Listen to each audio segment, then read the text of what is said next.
물론 여긴 국민 라디오.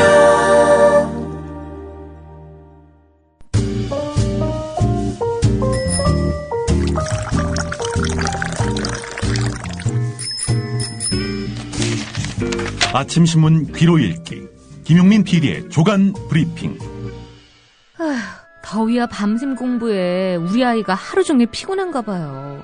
집에서 잘 때라도 편안하게 푹 잤으면 하는데. 이제 우리 아이 방을 자연 휴양림으로 만들어주세요.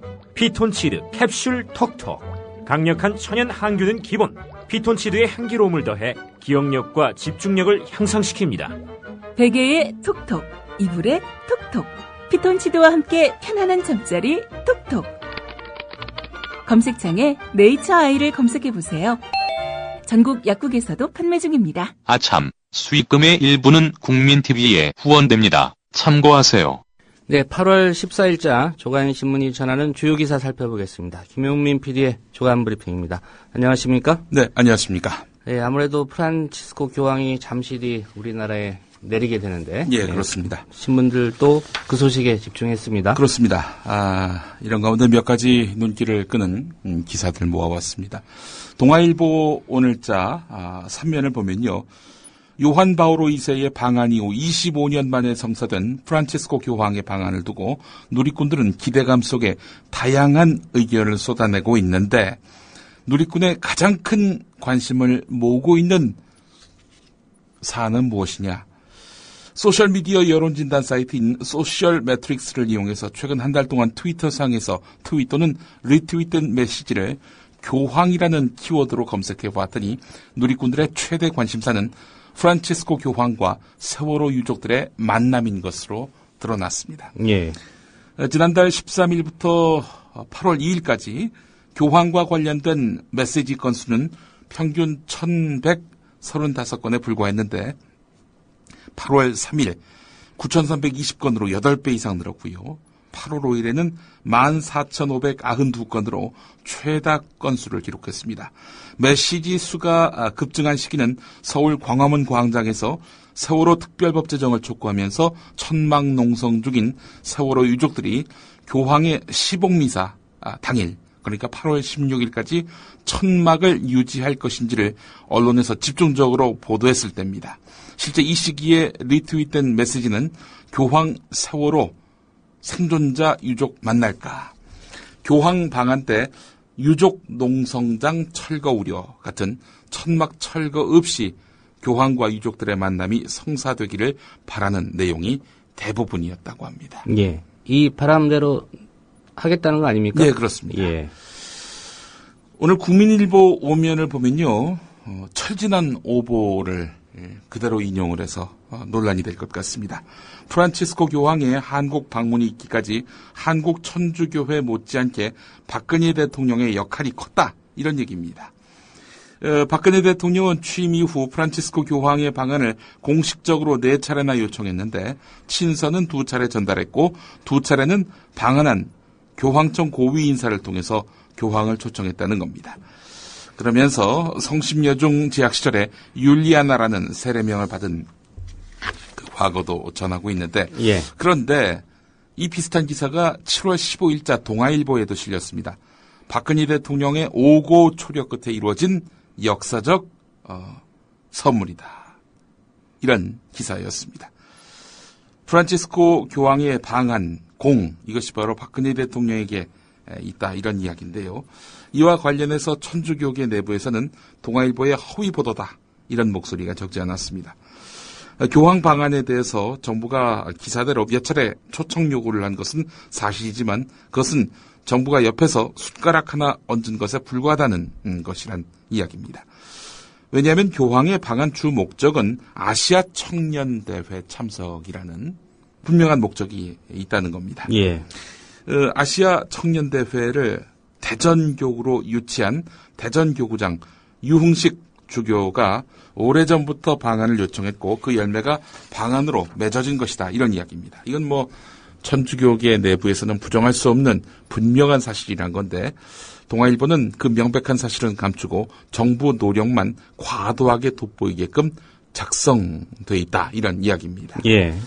물론 교황 방한 덕에 박근혜 대통령, 청와대, 정부의 노력이 아주 없었던 것은 아니지만 이것이 마치 주요한 것처럼 제목을 달고 오고초려라는 표현을 쓰고 역할이라는 표현을 쓰는 이런 신문의 보도는 다분히 정략적이다 이런 지적입니다. 역할이 있었죠. 예. 예, 세월호 진상규명해서 특별법 제정하겠다고 약속했는데 그 약속 안 지켰죠. 예. 이 교황이 그래서 가족들 만나겠다는 거 아닙니까? 글쎄 말입니다. 역할이 아주 없었던 건 아닌 것 같습니다. 자, 이렇게 박근혜 대통령이 열심히 노력해서 교황을 모셔온 건데, 글쎄요, 교황 방안에 대해서 여당은 부담을 느끼고 있습니다. 왜 그러느냐? 경향신문 6면을 펼쳐보겠습니다. 교황이 세월호 희생자 유가족 등 소외된 사람들을 만나기로 한 것, 이건 정부의 불통과 그로 인한 사회적 갈등이 부각되는 계기가 될 수 있다는 점에서 부담이 적지 않다는 겁니다.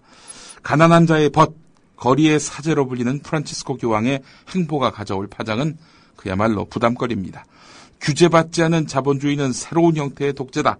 가난의 구조적 원인을 해결하지 않으면 불평등은 사라지지 않는다.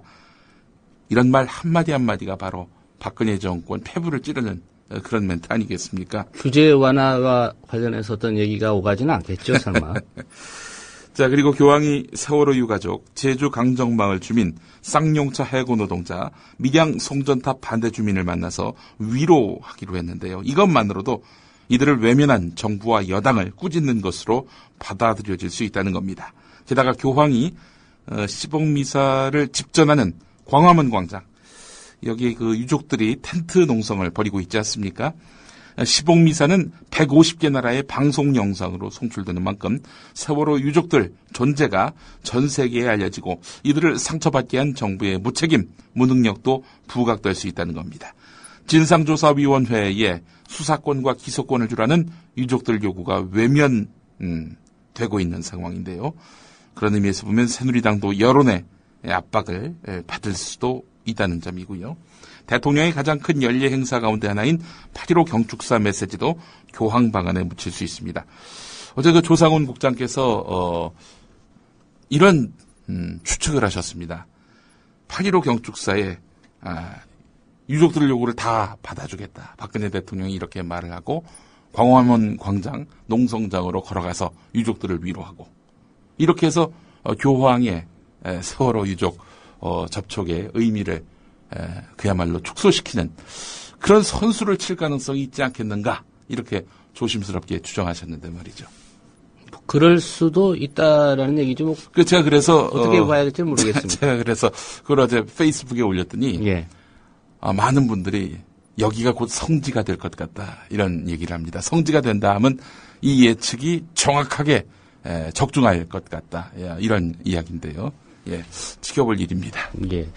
내일 8.15 경축사에서 세월호 특별법 관련 언급을 하느냐, 예. 이게 좀 중요한, 이게 좀 지켜볼 대목이 아닌가 싶긴 예, 합니다. 뭐 이미 또 저희가 미리 그 얘기가 나오기 전에 바람을 빼서 반영될 확률은 많이 낮아졌습니다만은 어쨌든 그렇게 해서 대통령이 의지를 밝히고 실현이 된다면 좋겠지만 또 우려하신 부분이 이게 있지 않았습니까? 조상훈 국장께서 그렇게 약속은 다 해놓고 교황이 이륙하시면 그때는 또 과거처럼 못 본 척. 국회가 알아서 합의하시기 바랍니다. 뭐 예. 이렇게 나올 수 있죠. 이에 대해서 국회, 특히 새누리당은 형사사법 체계의 근간을 흔들 수 있기 때문에 아무리 대통령 이런 요청이라 할지라도 받아들일 수 없다라면서 완전히 없었던 일로 해버릴 공산도 있다. 참 우리가 그동안 새누리당의 정치 행태를 봐오면서 추정할 수 있는 그런 일들이 아닐까 싶습니다. 하려고 마음먹었다면 네. 지금까지 안 됐겠습니까? 그렇죠. 예. 예. 이런 가운데 정부가 상당 부분 지분을 갖고 있는 서울신문 오늘 이면 상단 제목이 상당히 눈길을 끄네요. 무려 6단으로 해가지고 나온 기사인데 국민보다 권력 눈치 보는 정부 교황님 꾸짖어 주세요. 쿼터도 없어요. 유가족들의 그 호소문을 상세하게 실은 건데요. 교황님은 평화와 인권을 중요하게 생각하고 거리의 약자를 보살피신다고 들었습니다. 제발 우리를 기억해 주세요. 예. 고 김유민 양 아버지 김영호 씨 어제로 단식 31일째인데요.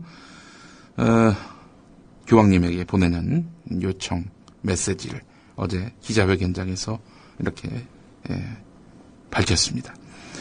세월호 참사 가족대책위원회는 이어진 기자회견에서 교황이 세월호 일을 잘 알고 있다고 들었지만 면담 과정에서 우리가 단식 농성을 하는 이유와 120일이 넘도록 대통령이 약속한 진상규명이 되지 않고 있는 상황을 설명하겠다면서 세계인과 가톨릭 신자들이 세월호 진상규명을 위한 특별법 제정에 관심과 성원을 보내주기를 부탁드릴 예정이다. 이렇게 밝혔습니다. 예. 근데 제목이 좀 어폐가 있는 것 같습니다. 예. 국민보다 권력 눈치 보는 정부. 정부가 눈치를 보는 권력 딱 한 명밖에 없는데 대통령이라고 박지 뭘 이걸 권력이라고. 정부 지분이 있다 보니까 예. 박근혜라는 표현은 좀 부담됐던 모양이겠죠. 예. 국민보다 대통령 눈치 보는 정부. 네. 이렇게 하면 답이 딱 나오지 않습니까? 미디어 협동조합이 신문을 낸다면 당연히 그런 제목을 뽑았을 겁니다. 예. 동아일보 6면으로 가보겠습니다. 청와대가 세월호 참사 당일 박근혜 대통령이 대통령 국가안보실로부터 10번, 그러니까 서면 3번, 유선 7번, 대통령 정무수석실로부터 11번, 이 11번은 모두 서면입니다. 총 21번의 보고를 받았다. 이렇게 밝혔습니다. 그 7시간 동안에 총 18번 보고를 받았다. 이렇게 밝혔습니다. 사실 야권이 그동안 박근혜 대통령이 첫 서면 보고를 받은 오전 10시부터 중앙재난안전대책본부를 방문한 오후 5시 15분 사이에 어디서 무엇을 했느냐면서 7시간 행적 의혹을 제기해 왔는데요. 시간대별 보고 상황을 전격적으로 공개한 겁니다. 자, 그러나 중요한 게 빠졌습니다. 박근혜 대통령이 어디서 보고를 받았느냐. 구체적인 장소는 공개하지 않았습니다. 이에 대해서 청와대는 대통령 경호상 역대 어느 정부도 대통령의 위치와 동선을 공개한 적이 없다. 이렇게 말했습니다. 자, 그렇다면은 여기서 또 새로운 추론이 가능하지 않겠습니까? 그럼 대통령이 청와대에 있었으면 청와대에 있었다. 이렇게 밝힐 수 있는 거 아니에요? 김기춘 비서실장은 나도 모른다고 그랬고요. 네. 예. 그렇다면은 대통령의 동선과 또 위치 이걸 밝힐 수 없다 하면 청와대에 없었다는 얘기 아닌가요? 글쎄요. 이 자료를 이제 와서 공개한 이유는 또 뭡니까? 뭐 산케이 신문의 그 의혹 이런 것들이 증폭되면서 박근혜 대통령의 7시간, 이 7시간의 비밀을 두고 이 전 세계의 그 관심이 증폭되고 있기 때문 아닐까 하는 생각도 드는데 말이죠. 예. 이게 사실이라고 전제를 하고요. 예. 그래서 보고를 받고 어떻게 지시하고 어떻게 대책을 마련했다는 건지는 좀 없는 것 같습니다. 예, 김현미 세월호 국조특위 야당 간사의 말을 빌려보겠습니다. 이 같은 내용 이미 국정조사에서 다 나온 내용이다. 새로운 내용 아니다. 라면서 7시간 행적 논란의 핵심은 박근혜 대통령이 보고를 다 챙겼는지 누구와 상의했는지 어떤 지시를 내렸는지인데 이에 대한 답은 없다. 이렇게 공세를 이어갔습니다. 한정혜 대변인도 낮 2시 50분 추가 구조 인원은 잘못된 것이고 정정 보고됐음에도 불구하고 도대체 아무런 조치를 취하지 않은 거 이건 명백한 직무유기 아니냐. 도대체 보고가 어떤 수준이었기 때문에 청와대가 재난 컨트롤 타워를 못한 것인지 여전히 밝혀지지 않는 의문이다. 이렇게 비판했습니다. 예. 이런 가운데 박근혜 대통령이 어제 전군 주요 지휘관을 또 소집했습니다. 한 달 사이 두 번째인데 회의가 열린 국방부 대회의실은 무거운 분위기였다고 합니다. 박근혜 대통령이 발언한 내용 중에 주목되는 부분은 바로 이런 것입니다. 이순신 같은 지휘관이 돼야 한다. 네. 이것 때문에 사실 이 기사를 골랐습니다. 명량을 최근에 받다는 거 아닙니까? 그렇습니다. 예. 예. 전군 댓글 달라. 이렇게 지시하는 이순신 장군은 없을 겁니다. 예. 우리 박근혜 대통령은 선조 같은 임금이 되지 않으셔야 할 텐데 말이죠. 예. 어떻게 이순신 같은 지휘관은 없고 선조 같은 군주만 있는 나라인 것 같아서 답답하기 이를 데가 없습니다. 7시간 동안 어디 가셨습니까? 이순신 시대의 선조임금도 일본의 이런 조선 침략 거의 눈 뜨고 그냥 지켜본 거 아닙니까? 그 어마어마한 군대가 부산 앞바다에 나타날 때까지 아무런 조치를 취하지 않은 거 아닙니까? 이런 무능하기 이를 데 없는 군주. 육군 28사단 윤모 일병 사망 사건의 수사 최고 책임자가 있습니다. 바로 준장인 김흥석 육군본부 법무실장입니다. 이 사람이 군 내부망에다가 이런 글을 남겼네요. 윤모 일병 사망 원인과 관련한 일방적 주장으로 군 검찰 수사가 오해와 불신으로 매도됐다. 정치권과 언론 시민단체가 국민들의 분노에 편승해서 기름을 붓고 있다. 이런 공식 입장을 밝혀서 파문을 일으키고 있습니다. 그러면서 한 말은 뭐냐면은 윤모 일병 수사와 관련해서 자랑스럽다. 이런 말을 했습니다. 그 당시 작성된 공소장을 보고 검찰관의 노고와 열정에 감탄했다. 매우 자랑스럽게 생각한다라면서 일방적으로 두둔했습니다. 어처구니가 없지 않습니까? 여론에 밀려가지고 가해 병사들에게 상해 치사죄를 적용한 군 검찰관의 법적 판단을 지켜주지 못했다라고까지 이야기를 했습니다. 지금 이 가해 병사들 살인죄를 적용해야 마땅한 거 아니냐 이런 목소리가 나오고 있지 않습니까? 예. 그렇게 해서 또 살인죄가 적용이 됐고요. 그런데 여론에 밀려서 상해 치사죄에 불과한 이 가해 병사들의 죄를 살인죄로 만들었으니 내가 참 미안하다. 이런 이야기를 군 사망 사건 수사의 최고 책임자가 밝혔단 말이죠. 예. 수사에 잘못이 없다. 이런 분이 이순신 같은 지휘관은 아니겠죠? 배설 같은 지휘관이다. 저는 이렇게 봅니다. 예. 수사에 잘못이 없다. 이런 이야기를 펼쳤는데 참 어처구니가 없습니다. 관련한 기사 또 보겠습니다. 한겨레 오면에 실렸는데요. 육군 28사단 윤모 일병 사망 사건의 핵심 목격자인 김모 일병. 김모 일병이 국가인권위원회 현장 조사관에게 당시 가해자들이 발로 윤일병의 배를 지근지근 밟았다. 심폐소생술에 의한 장기 파열은 말이 안 된다. 이렇게 진술한 사실이 확인됐습니다. 앞서 국방부는 이미 전역한 김모 일병 쪽의 거부로 재조사가 어렵다라고 밝혔는데 당시 구타 상황과 관련해서 군 수사 기록에 나오지 않는 그런 구체적인 진술이기 때문에 재수사에 나선 군검찰의 추가 조사가 불가피하게 됐습니다. 한겨레가 장하나 새정치연합 의원을 통해서 받은 인권위원회의 28사단 현장 조사 결과 보고 및 향후 계획 보고서를 보면은 윤일병 사망 사건 당시 의무대 입실에 있다가 구타 현장을 목격한 김일병은 4월 14일에서 15일 부대를 방문한 인권위 조사관에게 사망 원인 가운데 하나가 장기 파열이라고 하는데 가해자들은 이것이 심폐소생술, 그러니까 살리기 위한 흉부를 압박해서 예. 얼마나 심폐소생술을 세게 했으면 장기가 파열이 됐답니까? 글쎄 말입니다. 이거는 말도 안 되는 주장이다 라고 얘기했다는 겁니다. 가해자들이 발로 피해자의 복부를 지근지근 밟는 이런 폭행이 발생한 것으로 생각한다 이렇게 진술했다고 합니다.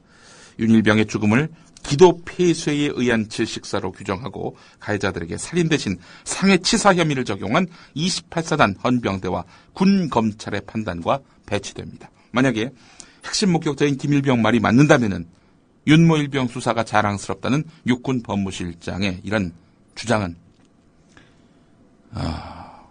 저는 악의적이라고 봅니다. 예. 이런 사람은 정말 정말 이 분노를 참을 수가 없네요, 진짜. 명량을 보라고 해야 될 것 같습니다. 진짜. 이런 군발이라고 표현해야 마땅한 육군 법무실장이라고 생각합니다. 예. 지난 6일에 한국관광공사 감사로 선임된 잔이윤 씨의 선임 과정을 한겨레가 살펴봤더니 기가 막힌 내용들이 또 있었습니다. 전체 위원들이 잔이윤 씨에게 일방적으로 높은 점수를 준 것으로 드러났다는 겁니다. 조정식 새정치연합 의원이 한국관광공사로부터 제출받은 감사 선임 서류심사 집계표를 보면은 임원 추천위원회는 1차 서류 심사에서 자니윤 씨에게 가장 높은 점수인 93.85점을 줬습니다. 7명의 추천위원 가운데 6명이 자니윤 씨에게 90점 이상의 점수를 줬습니다. 한 추천위원은 자니윤 씨에게 99점을 주면서 나머지 응시자에게는 평균 42점을 주는 등 노골적인 점수 몰아주기를 했습니다. 2차 면접에서도 추천위원 5명 모두로부터 90점 이상을 받은 응시자는 6명 가운데 자니윤 씨가 유일했습니다. 아니, 자니윤 씨가 감사가 무슨 일을 하는 겁니까? 라고 물어보니까 사장님을 보좌해서 투자 따오는 거예요. 뭐 이렇게 얘기했다는 거예요. 감사가 사장님을 감시하는 거지 무슨 말도 안 되는, 그럼에도 불구하고 어마어마한 점수를 몰아줘서 이렇게 자니윤 씨가 관광공사 감사가 되게끔 해준 것이다. 이런 이야기입니다. 지금 한국관광공사는요 1,000억 이상의 적자를 내고 있습니다. 그런 사람이 과연 감사직을 제대로 수행할 수 있을지 의문이라는 겁니다. 그래서 조정식 의원은 지금이라도 감사 선임을 철회하고 외부 인사가 절반 이상 참여하는 추천위원회를 구성해서 객관적인 감사 선임 절차를 다시 밟아야 한다. 이렇게 주장했습니다. 의료 영리화의 또 다른 방편 가운데 하나가 바로 원격 의료 아니겠습니까? 예. 문영표 보건복지부 장관이 서울신문과 가진 인터뷰에서 원격 의료 시범 사업을 다음 달에 강행하겠다. 이렇게 밝혔다고 합니다. 원격 의료는 의료 영리화를 위한 것이 아니라 병원 의원의 1차 의료 기능을 강화하기 위한 것이다 라면서 시범 사업 추진 의지를 거듭 밝혔습니다. 시범 사업을 추진하겠다, 강행하겠다. 이건 뭐겠습니까? 앞으로 하겠다는 거 아니겠어요? 예. 이와 관련해서 보건복지부 고위 관계자는 의사협회가 지난 12일부터 회원들을 상대로 원격 의료 시범사업 참여 여부를 묻는 투표를 진행 중이지만 불참 결정이 나와도 정부는 일정대로 추진할 것이다 이렇게 말했습니다. 말은 시범사업이지만 이미 하기로 이렇게 결정을 하게 된 것입니다. 이 시간을 통해서 여러 번 말씀드렸습니다만은 원격 의료라는 게 이런 겁니다. 구체적으로 인터넷상으로 환자를 의사가 이 온라인상에서 진료를 하는 거죠. 예. 손 들어보세요. 고개 돌려보세요. 그거 말고는 진료를 볼 수 있는 게 없습니다. 혈압을 잰다든지 또 혈당을 잰다든지 불가능합니다. 결국 이 원격 의료 사업이라고 하는 것은 이런 진료 시스템을 팔아먹기 위한 삼성을 비롯한 대기업의 혜택 몰아주기 아니냐 이런 의혹을 보건의료단체들이 그동안 쭉 주장해왔거든요. 잠시 후 인터뷰에서 한번 또 이 부분을 짚어보실 수 있을 것 같습니다. 투자 활성화 대책으로 내놓았던 것 중에 하나가 바로 제주 카지노 아니겠습니까? 예. 원희룡 제주지사가 입을 열었습니다. 제주 카지노 신규 설립은 불가하다. 정부 강행 방침에 반기를 든 것입니다. 같은 새누리당 소속인데 말이죠. 파장이 예상됩니다. 정부가 제주도 신화역사공원에 들어서는 복합 리조트인 리조트월드 제주 건립을 적극 지원하겠다고 한 데 대해서 제주도에는 외국인 카지노가 더 필요하지 않다 이렇게 밝혔다는 겁니다.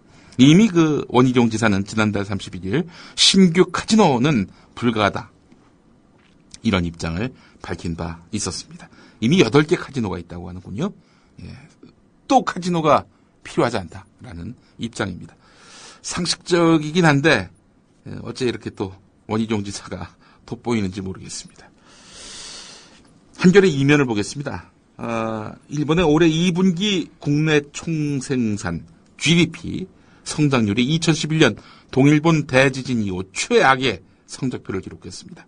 2분기 성장률이요 마이너스 6.8%입니다. 폭락을 했네요. 폭락. 2014년 1분기에는 6.1% 플러스 성장세였는데 2분기는 마이너스 6.8%입니다. 무려 12% 가까이 추락을 한 거 아니겠습니까? 예. 아베노믹스의 비상등이 켜졌다고 오늘 한겨레가 이면에서 5단으로 소개하고 있습니다. 사실 최경환 경제부총리의 투자 활성화, 경제 살리기 대책을 보면은 아베노믹스가 걸었던 그 길을 그대로 가고 있거든요. 지금 뭐 주가가 반짝 치솟고 있는 양상인데 주가를 비롯한 각종 지표 당분간은 좋게 나올지 모르겠지만은 그러나 장기적으로 봤을 때는 결국 추락세를 면치 못할 것이다 라는 우려. 이 때문에 최경환 부총리를 바라보는 진보적 경제 학계의 우려는 이렇게 지배하게 됩니다. 예. 세월호 1, 2, 3 해경 정장. 예. 광주지법에서 열린 이준석 선장 등 세월호 선원 15명에 대한 재판에서 오간 대화를 소개를 하겠습니다. 검찰이 묻습니다. 상황실에서 세월호 선체에 진입하라고 했는데 그 선체에 학생들을 포함한 승객들이 잔뜩 들어가 있는데 선체에 진입해서 이분들을 구조하라고 상황실에서 이렇게 지시하지 않았느냐. 근데 해경에게 왜 진입 지시를 안 했느냐라고 김경일 해경 1, 2, 3 정장에게 이렇게 물어봤습니다. 그랬더니 김경일 해경 1, 2, 3 정장은요. 당황해서 깜빡 잊었다. 아니 거기 뭐하러 갔어요? 구조하러 간 거 아니에요? 깜빡할 게 따로 있지. 이런 거 아닙니까? 불 끄러 소방차가 갔는데 사람들 대피하라고 방송했느냐? 예. 당황해서 깜빡했다. 네. 예. 아니 그것도 그렇지만요. 불 끄러 갔는데 불 끄는 걸 깜빡했다. 이런 얘기거든요. 한마디로. 뭐하러 갔어 거기를? 구경하러 갔어요? 자, 검찰이 또 묻습니다. 선내 진입을 지시할 생각이 안 난 것인지 혹은 안 한 것인지. 그랬더니 이 김경일 해경 1, 2, 3 정장은요. 생각 자체를 못했다. 이렇게 말했다고 합니다. 검찰이 왜 상부에다가 올라가라고 했는데 못 올라갔다. 이렇게 보고를 했는가. 그러자 정장이 해경 2명이 미끄러졌다. 이렇게 말을 했고요. 검찰이 증인은 두 사람이 올라가려고 했던 것도 모르지 않았는가? 이렇게 물어봤더니 김경일 정장이 예, 이랬다는 겁니다. 이날도 그러면 거짓말을 했다는 얘기네요? 그러니까 지금 이 말 보면은 설득력이 없어요. 이건 결국 저거 아니겠습니까? 자신에게 가해진 책임을 최소화하기 위해서 말을 지어냈다라고 밖에 볼 수가 없는 겁니다. 예, 이런 우리에게는 선조 같은 대통령이 있습니다. 안타깝게 이럴 데가 없습니다. 자, 마지막 기사 하나만 더 보겠습니다. 한겨레가 현직 기자들을 대상으로 한 설문조사에서 7회 연속 신뢰도 1위 언론사로 꼽혔습니다. 한국기자협회가 창립 50도를 맞아서 여론조사기관인 한길리서치에 의뢰해서 현직 기자 303명을 대상으로 7월 31일과 8월 1일 사흘 동안 전화 면접을 통해서 이렇게 조사를 한 결과인데요. 우리나라에서 가장 신뢰하는 언론사는 한겨레 23.4%였고요. 전년도에 비해서 올랐다고 합니다. 1.5%포인트. 2위는 12.9%의 KBS, 3위는 10%의 경향신문, 4위는 7.9%의 JTBC였습니다. 이건 이거대로 중요합니다만은 정말 중요한 내용이 또 있습니다. 세월호 사고 관련한 질문이 있었는데요. 응답 기자의 54.6%는 세월호 참사의 원인은 박근혜 정부에 있다라고 답했습니다. 책임은 박근혜 정부에 있다. 네, 예. 세월호 참사의 책임은 박근혜 정부에게 있다라고 답했는데요. 유병헌 전 세무그룹 회장 탓이다. 이거는 13.7%에 그치고 말았습니다. 전원 구조 오보 같은 언론 보도도 사고 책임에서 자유롭지 못하다는 주장에 대해서는 90.5%가 동의한다 이렇게 답했습니다. 아니 그러면 도대체 지면과 화면에 나오는 유병헌 책임론 이거 도대체 누가 만들어내는 건가요? 예, 이 설문조사에 응하지 않은 데스크들이 만들어내겠죠. 예. 기자들을 상대로 한 네. 예, 설문조사 결과였습니다. 예, 여기까지 하겠습니다. 네, 잘 들었습니다. 고맙습니다. 대통령의 눈물 몇 방울에 이미 완전히 침몰한 세월호는 또 한 번 물속으로 가라앉았습니다. 수학여행을 가던 길이었는데 정말 다행스럽습니다. 전원이 다 구조됐다는 소식, 이 소식 전해드립니다. 군 당국은 해군 함정들은 물론이고 육군과 공군까지 동원 가능한 모든 전력을 침몰 사고 현장에 급파했습니다. 담화 내용을 보면요, 예상을 뛰어넘은 일종의 국민들한테 좀 충격을 좀 준 것 같습니다. 그런 면에서 본다면 대통령의 이제 담화는 매우 성공적이었다, 저는 그렇게 보여지고요. 유병헌 씨의 도피를 돕다가 체포된 30대 여성 신모 씨의 모발과 순천 별장에서 가져온 체액이 묻은 휴지의 DNA 검사 결과가 언론이 사회의 공기라고요? 갈 길을 잃어 표류하면 흉기가 될 수 있습니다. 권력과 자본으로부터 완벽하게 독립한 협동조합 언론, 미디어 협동조합. 조합원이 돼 썩지 않도록 계속 커가도록 힘이 돼주십시오. 조합원 가입은 미디어 협동조합 국민TV 홈페이지에서 하실 수 있습니다.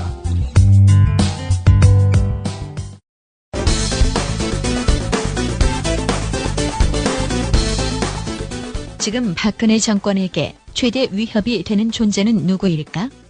야당? 절대 아니고 맞다. 바로 세월호 유족이다. 세월호 유족의 힘을 빼기 위한 여당의 눈물겨운 몸부림, 그 네 가지. 첫 번째, 세월호 참사의 의미 축소하기. 조류 인플루엔자나 일반 교통사고로 그 의미를 깎아내리기. 조원진 세월호 국조특위, 새누리당 간사. 주호영 새누리당 정책위 의장. AI가 전국에 막 퍼지고 있는데 AI 퍼지지 않도록 모든 사람을 동원해서 막아라. 그러고 차단할 거 다 차단하고 해라. 대통령이 할 수 있는 겁니다. 맞지 않습니까? 네, 그렇습니다. 항의가 빗발칩니다. 똑바로 해야죠. 기다려보세요. 제가 여러 가지 얘기를 하고 있지 않습니까? 저희들 기본 입장은 이것이 기본적으로 사고다. 교통사고다. 천안함 피해자들보다 더 과잉 배상이 돼서는 안 되겠다. 덧붙여 목숨을 걸고 하는 단식마저 조롱하기. 안홍준 새누리당 의원. 식객인들은 죽을 각오를 해야 돼. 백운에 실리가 할 각오를 하고 단식을 제대로 해야 된다. 그 말이지. 그건. 두 번째, 세월호 유족이 무리한 요구를 하고 있다고 주장하기. 이 과정에서 세월호 유족이 요구한 적이 없는 것까지 들고 나오는데 새누리당에게는 사실과 거짓말은 그리 중요하지 않은 문제. 홍문종 새누리당 의원. 하여간 그 유족들한테는 죄송해요. 그러나 우리가 이제 국가 전체를 운영해야 되는 그런 측면에서 살펴보면 어디까지 어떻게 해야 될까에 대해서는 좀 더 신중할 필요가 있고요. 세 번째, 세월호 유족이 반체제, 불순 세력과 결탁했다고 색깔 칠하기. 이인재 새누리당 최고위원. 또 밖에 외부의 반체제를 쭉 주장해온 이 세력들이 일부 많이 개입을 하고 있다고 그러는데요. 네. 그런 거에 흔들려서는 이 도저히 어떻게 국가 이 경영을 해나갈 수 없지 않습니까? 반체제 주장하는 분들이 어디에 지금 유가족 개입하고 중에 있다는? 많이 가서 뭘 지원한다고 하면서 네네. 활동하고 있다는 보도를 제가 보고 있습니다. 덧붙여 세월호 유족이 야당하고만 대화한다고 거짓말하기. 이완구 새누리당 원내대표. 저분들도 저희 당하고는 접촉을 안 하려고 하는 것 같아요. 새정치민주연합이나 정의당 야당 쪽으로만 야당하고만 접촉을 하니까 그것 또한 난 고속스러운데 이 문제는 여야가 없거든요. 이게 무슨 여야가 있는 우리 국민의 문제죠. 그러다 보니까 참 그것도 저로서는 좀 이해를 못할 일입니다. 네 번째, 세월호 유족을 이간질하기. 김재원 새누리당 원내수석부대표. 솔직히 말씀드려서 유가족분 중에 상당히 많은 분들은 저희들이 그 협상한 내용에 대해서 빨리 그렇게 매듭 짓고. 다섯 번째, 세월호 유족이 노리는 게 실인 돈이라고 주장하기. 역시 김재원 새누리당 원내수석부대표. 또 그 보상 배상 문제도 함께 좀 처리를 해달라. 더 나아가서 지금 그 유가족의 피해자 유가족들의 그 삶이 정말 그 힘들고 고달프고 더 나아가서 지금 국가의 도움이 절실하다. 그런데 이게 뭔 짓이냐라고 강력히 그 꾸짖는 분들이 많이 계십니다. 그런데 유가족들을 보상파와 강경파로 나누는 발언이 여당 원내대표 입에서 나왔습니다. 바로 어제 문명국가 얘기를 한 이완구 원내대표. 자, 이런 발언은 문명적이라고 보는 모양이죠? 네, 이완구 원내대표는 유가족도 지금 배상, 보상을 원하는 유족들이 있는 반면 정당과 연결된 강경파도 있다고 말했습니다. 어제 유가족이 야당과만 접촉하니까 곤혹스럽다고 말해 유가족들의 반발을 산 이완구 원내대표가 오늘은 정당과 연결된 유가족이 있다고 한 발 더 나간 겁니다. 이에 따라 새누리당이 유족들의 내분을 본격적으로 조장하고 있는 게 아니냐는 지적이 나오고 있습니다.